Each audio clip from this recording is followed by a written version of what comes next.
Every single day, millions of people sit down to work and end up watching cat videos instead. But here's the crazy part, it's not laziness, it's not a lack of willpower, it's biology. Deep inside your brain, there's a tiny war happening right now. Two regions fighting for control. On one side, your prefrontal cortex, the logical, long-term thinking part of your brain. On the other side, your limbic system, the impulsive, pleasure-seeking, I want it now machine.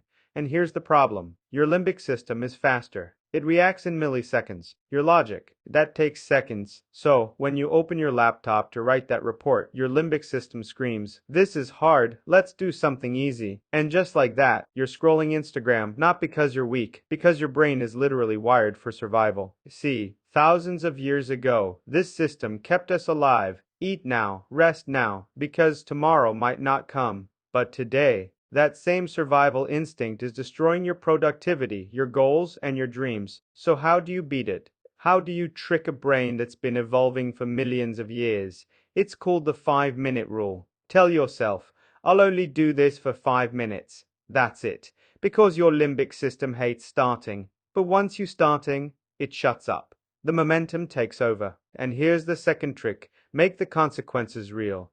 Visualize failure. Feel the disappointment. Then visualize success. Feel the pride, the relief, the victory. Your brain can't tell the difference between real and imagined. When you make the pain of inaction greater than the pain of action, action becomes inevitable. So tomorrow morning, when that voice tells you to delay, you'll know exactly what it is. It's not you, it's biology. And biology can be hacked. Start small. Start now. Even 5 minutes. Because 5 minutes of action beats 5 hours of overthinking. And that is how you take control of your most powerful weapon, your own mind. See you in the next one.